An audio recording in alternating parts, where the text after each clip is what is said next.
Alô, glória a Deus, aleluia, louvado seja o glorioso nome do Senhor. Agradeço imensamente a confiança do irmão Zequinha por me oportunizar nesta noite estar trazendo uma mensagem da parte do Senhor para a amada igreja de Deus. E agradeço a Deus por tudo que Ele tem feito na minha vida, pelo seu amor, pela sua fidelidade. E sei que não sou merecedora, sou uma pobre pecadora, carente dessa misericórdia do Senhor. Como eu já compartilhei muitas vezes nessa igreja, um período muito longo da minha vida, enfrentei tribulações tremendas. E foi muito difícil essa caminhada, mas Deus teve misericórdia de mim e, pela sua vontade, Ele me consentiu continuar nesse caminho, trilhar nesse caminho e permanecer buscando esse Deus. Porque, no primeiro momento, eu tinha uma enfermidade muito grande na minha alma, uma angústia, uma tristeza, uma depressão. E o Senhor foi me tratando e ainda hoje estou nesse processo de tratamento e glorifico ao meu Deus por tudo que Ele tem feito na minha vida e sei que muito mais Ele ainda fará, porque eu sei ao Deus a quem eu sirvo, do seu poder, da sua graça e da sua misericórdia. E nessa noite eu gostaria de compartilhar a palavra do Senhor que se encontra no livro de Mateus, no Evangelho de Mateus, capítulo 16, os versículos de 13 ao 16. Mateus, um dos discípulos que caminhou com Jesus, e esse evangelho, como um dos evangelhos que são considerados sinóticos, ele foi escrito especificamente para o povo de Deus, para os judeus. Leiamos a palavra. E chegando Jesus às partes de Cesareia de Filipe, interrogou seus discípulos, dizendo: Quem dizem os homens ser o filho do homem? E eles disseram: uns João Batista, outros Elias, e outros Jeremias, ou um dos profetas. Disse-lhes ele: E vós, quem dizeis que eu sou? E Simão Pedro, respondendo, disse: Tu és o Cristo, o Filho do Deus vivo, louvado e glorificado seja o nome do Senhor. Essa passagem, irmãos, tem falado muito ao meu coração nos últimos dias. O Espírito Santo tem me incomodado, tem me revolvido intensamente por dentro, porque a palavra de Deus, ela é maravilhosa. Quando nós menos esperamos, Deus, Ele nos leva a meditar em um versículo já bastante conhecido, repetido por várias vezes, e nos dá uma direção, um entendimento, vai nos revelando aquilo que o Senhor quer tratar conosco. E isso é maravilhoso. A palavra de Deus é maravilhosa, porque ela vai se renovando, nos renovando, e nós vamos tendo, através do Espírito Santo, o entendimento daquilo que o Senhor quer tratar conosco.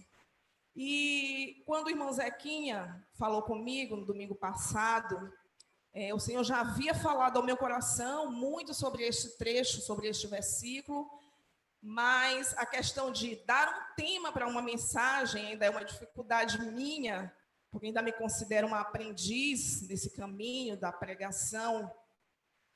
E somente alguns dias atrás eu liguei para o irmão Zequinha e consegui estruturar esse tema. Então, o tema da mensagem de hoje é assim: a importância de conhecer quem é Jesus. Parece algo tão simplório, parece algo assim tão peculiar, mas Deus tratou profundamente comigo. Então, eu creio que, em primeiro lugar, Deus tratando comigo é uma oportunidade que Ele me deu para que eu compartilhasse com a igreja aquilo que o Senhor falou através da sua palavra. Porque Jesus andou ali por muitos dias com aqueles discípulos, e os discípulos viram grandes coisas que o Senhor fez. os milagres, a ressurreição, os ensinamentos, eles compartilharam ali o dia a dia com o próprio Jesus. E Jesus chega para esses discípulos em um determinado momento e faz esses dois questionamentos. Em primeiro lugar, ele diz: quem dizem os homens que eu sou? E os discípulos respondem prontamente a Jesus. Uns dizem que tu és João Batista, outros que tu és Elias, alguns Jeremias e ainda alguns dos profetas. Nós sabemos que João Batista foi um grande homem de Deus, um profeta levantado para confrontar as autoridades espirituais naquele momento onde o povo perecia, onde os saduceus, os fariseus impunham ao povo um jugo muito pesado da lei. E João Batista se levantou com ousadia para confrontar aquelas autoridades espirituais. Elias, não diferentemente, chega diante, não de qualquer pessoa, mas do rei Acabe, para desafiá-lo, a ele e aos seus profetas. Jeremias foi aquele que pregou o arrependimento a um povo de Deus que estava também corrompido, desvirtuado dos caminhos do Senhor naquela época. E um dos profetas, eles disseram, ou algum dos profetas. Nós sabemos que os profetas eram aqueles homens que Deus usava tremendamente para trazer a sua mensagem ao seu povo. E os profetas, eles eram homens por muitas vezes rejeitados, porque quando um profeta se aproximava de um determinado local, alguns já diziam: ah, não, lá vem aquele trazedor de más notícias. E muitos ali consideravam Jesus como um daqueles homens. Então, Jesus observou nessa resposta que havia realmente uma grande confusão no meio do povo, daqueles que não eram os seus, que ainda não tinham o aceitado, que eles ainda não conseguiam entender quem era realmente Jesus. Ainda havia muita confusão no meio daquele povo, eles ainda não conseguiam reconhecer, embora Jesus tivesse características marcantes, mas dizem alguns estudiosos que Jesus era um judeu comum de aparência. Jesus, ele era carpinteiro. Então, as mãos de Jesus provavelmente eram calejadas daquele trabalho pesado, porque a carpintaria é um trabalho pesado. Jesus andava por muitos lugares e provavelmente a pele de Jesus era uma pele queimada, uma pele sofrida. Diferentemente do que nós vemos em alguns quadros, aquele Jesus, né, estilizado, de olhos azuis, cabelos longos. Mas existem muitos estudiosos que discordam dessa aparência, porque Jesus, ele era judeu, então ele se assemelhava a um judeu. Tanto é que quando Judas foi levar os soldados para que o prendessem, os soldados disseram: mas como nós vamos saber quem é Jesus? E Judas disse: aquele a quem eu beijar, este será quem vocês devem prender. Então havia uma grande confusão no meio do povo, sem entender de fato quem era Jesus. Mas aí Jesus, ele não se conforma somente com essa pergunta, e ele vira agora não para mais ninguém, mas para os seus discípulos, aqueles que estavam lado a lado com ele, e faz uma simples pergunta: e vós, quem dizeis que eu sou? Irmãos, essa pergunta tocou profundamente no meu coração, porque às vezes nós estamos na presença de Jesus, na presença de Deus, e nós não conseguimos entender a profundidade dessa interrogação nas nossas vidas. E quem eu digo que é Jesus? Então aqui existem 2 pontos que eu quero compartilhar com a amada igreja nessa noite. Entender, conhecer quem é Jesus, há uma grande importância para nós, seus servos, a sua igreja, seus discípulos, porque sabendo quem é Jesus, disso depende o nosso presente, E disso também dependerá o nosso futuro. E eu vou tentar explicar aqui, espero que não me demore muito, mas que eu consiga transmitir à igreja aquilo que Deus tem falado ao meu coração. Porque saber quem é Jesus é importante para mim, como serva de Deus, para você, igreja, serva do Senhor, porque disso depende o nosso presente. E o entendimento que o mundo vai ter de quem é Jesus depende muito do que nós dizemos quem é Jesus. No nosso dia a dia, no nosso testemunho, naquilo que nós falamos, naquilo que nós vivemos. Porque nós somos representantes de Cristo aqui na terra. Então, para que o mundo entenda quem é Jesus, ele depende de nós. O entendimento do mundo para saber quem é realmente Jesus, esse Jesus que é pregado, porque existe no mundo uma grande confusão. Muitos têm servido a deuses estranhos pensando que estão agradando a Deus. Porque estão confusos, porque estão perdidos, porque ainda não conseguem ter o discernimento espiritual de verdadeiramente quem é Jesus. Então, uma grande responsabilidade minha, sua, nossa, em propagar o entendimento para que o mundo possa vir a conhecer, a se render aos pés de Jesus. E aí veio à minha mente o exemplo do servo, porque é o que nós somos, servos. Se você louva, o seu louvor é para servir, servo. Se você prega, a sua pregação é para servir, servo. Se você intercede, a sua intercessão é para servir, é servo, irmãos. Nós somos servos. E o bom servo, ele faz de tudo para agradar ao seu Senhor. O bom servo, ele sabe aquilo que o Senhor gosta.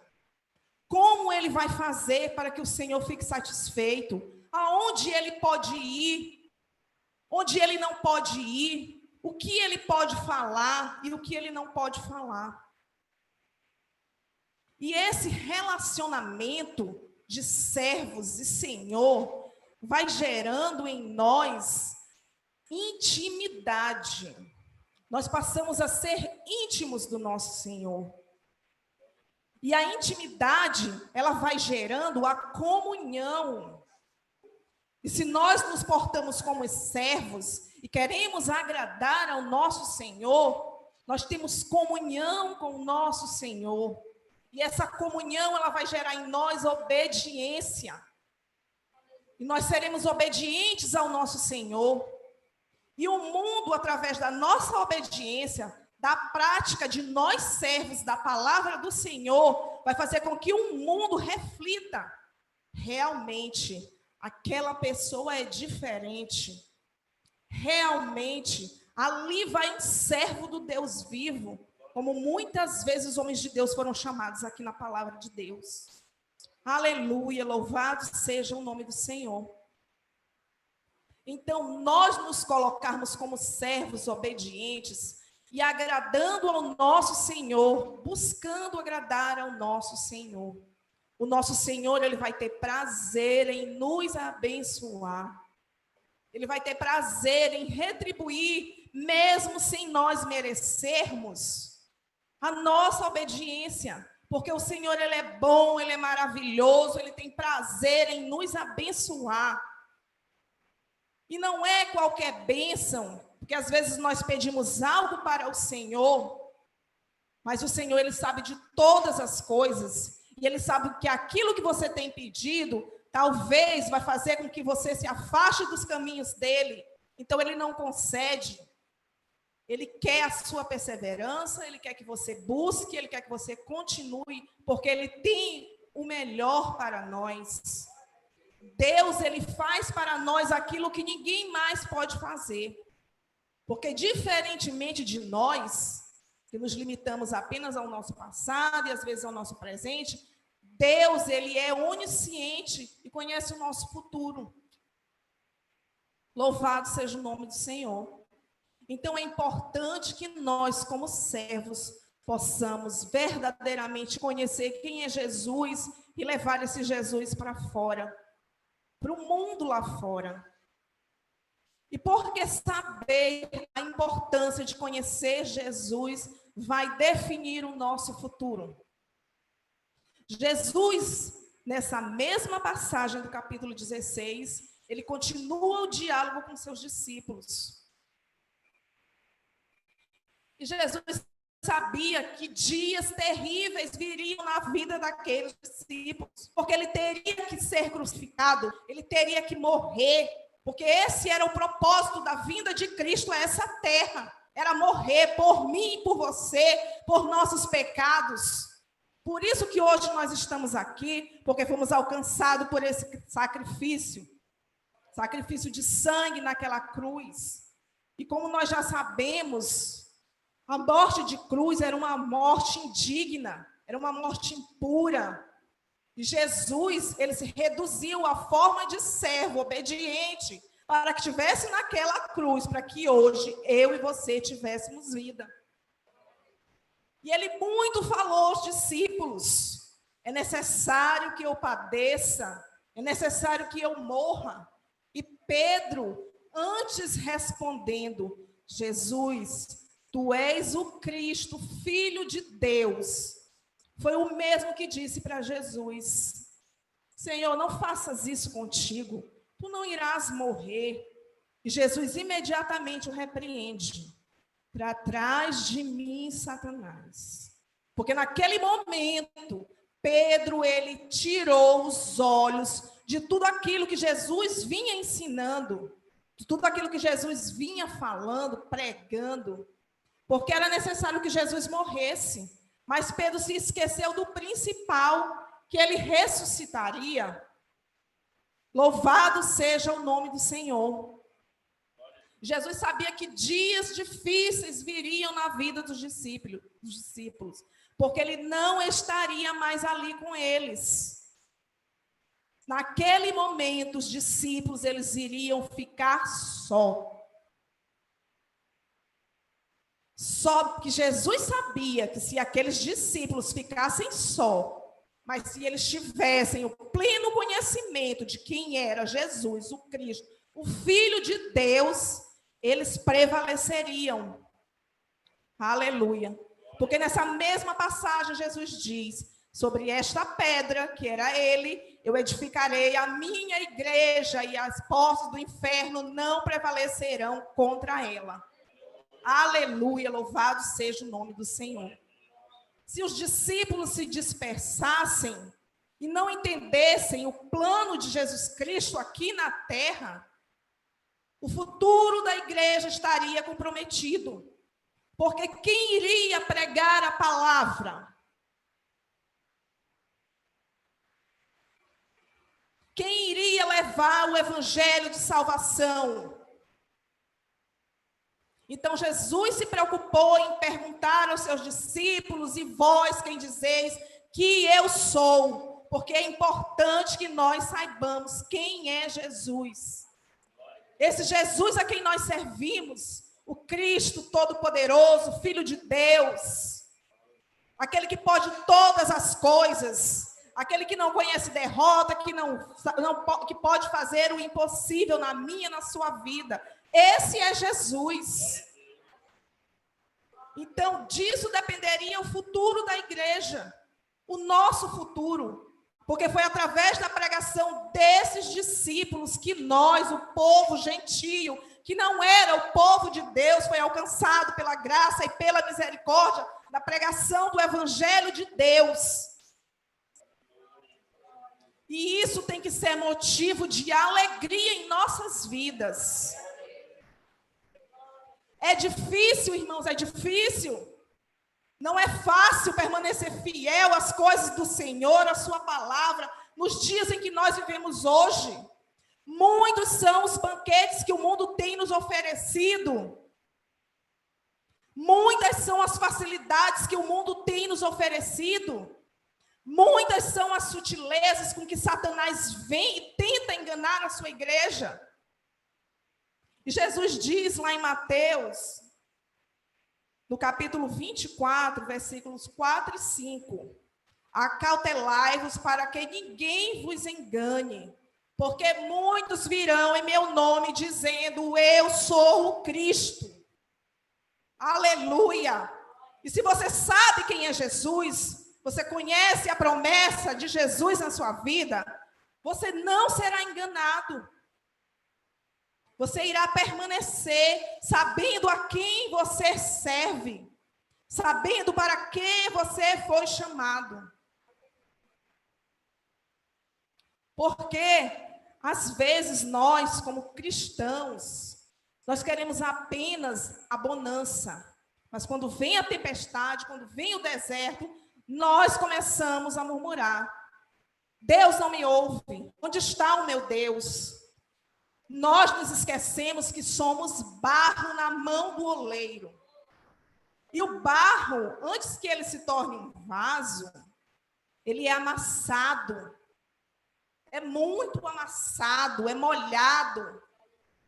É revolvido por inteiro toda a sua estrutura. Até que o artesão vá e monte aquele jarro da forma que ele quer. E depois de ser moldado, passado por todo esse processo, ele vai para o fogo, para que fique resistente e possa ser utilizado da forma que o seu senhor, que o seu artesão possa usá-lo. Então, assim somos nós na mão do nosso Senhor. Somos barro, somente barro. E às vezes nós temos que ser amassados, porque Deus, ele conhece o nosso interior.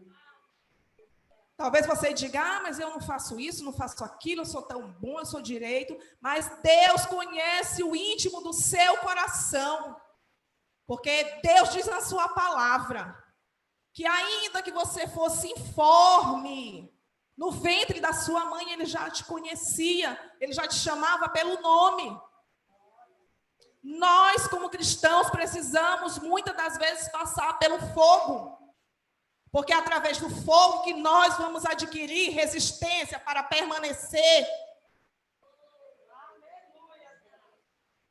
É no fogo que nós vamos adquirir a resistência para que dentro de nós seja derramado o azeite do Espírito Santo de Deus e nós possamos ser usados para o propósito que Deus tem nos chamado. E nós precisamos nos curvar diante do nosso Senhor como servos obedientes, porque Jesus nos deu um exemplo. Jesus era Deus, estava do lado de Deus. Mas ele não usurpou ser igual a Deus. Ele se fez carne. E sofreu todo tipo de calúnia, de injúrias. E foi humilhado, foi perseguido e foi morto. Aleluia! Mas ele ressuscitou. E esse mesmo versículo 16 nos diz: mas aqueles que perseverarem até o fim serão salvos.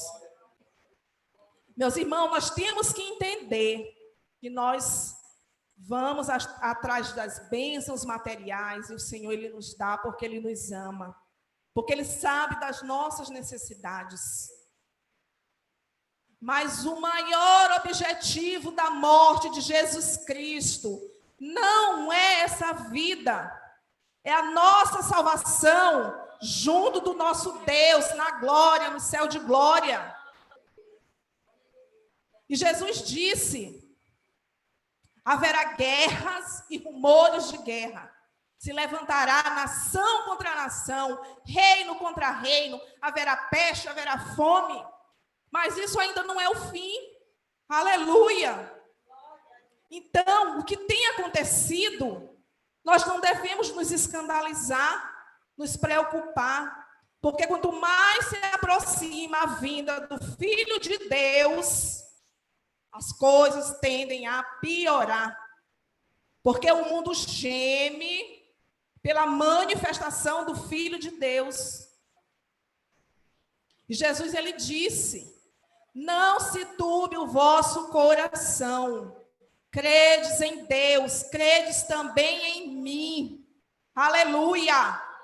Na casa do meu pai há muitas moradas. Se não fosse assim, eu não vou-lo teria dito. Eu vou para o meu pai e vou retornar outra vez, para que onde eu estiver, estejais vós também. Aleluia! Louvado seja o nome do Senhor. Essa é a nossa esperança. A volta do nosso Deus, a volta do Messias, Jesus, o Cristo, Filho de Deus. Ele vai retornar para buscar a sua igreja. A igreja lavada, a igreja remida, a igreja transformada, a igreja liberta. Essa é a igreja do Senhor. Então vamos perseverar, buscando conhecer quem é realmente Jesus, aquele que tem te chamado. Aleluia, Deus, louvado seja o nome do Senhor. E lá em Apocalipse, já estou encerrando, queridos, 3:12 nos diz assim: a quem vencer, eu farei coluna no templo do meu Deus, e dele nunca sairá, e escreverei sobre ele o nome do meu Deus, e o nome da cidade do meu Deus, a nova Jerusalém. Glória a Deus. O lugar onde não haverá choro, o lugar onde não haverá pranto, o lugar onde não haverá dor, onde não haverá morte. Esse é o lugar que o Senhor Jesus tem preparado para nós, igreja. Louvado e glorificado seja o nome do Senhor. Então, desperte, enquanto ainda há tempo, a importância de conhecer quem é Jesus. Aleluia, glória a Deus. Esta é a mensagem que eu deixo para a igreja. Agradeço imensamente essa oportunidade, porque como já falei aqui no início, Deus tem sido misericordioso com a minha vida, tem me dado força, tem me dado graça de perseverar. Sei que não sou merecedora, mas o Senhor, Ele é maravilhoso. Por isso que eu amo esse Deus, igreja. Por isso que eu o adoro na beleza da sua santidade.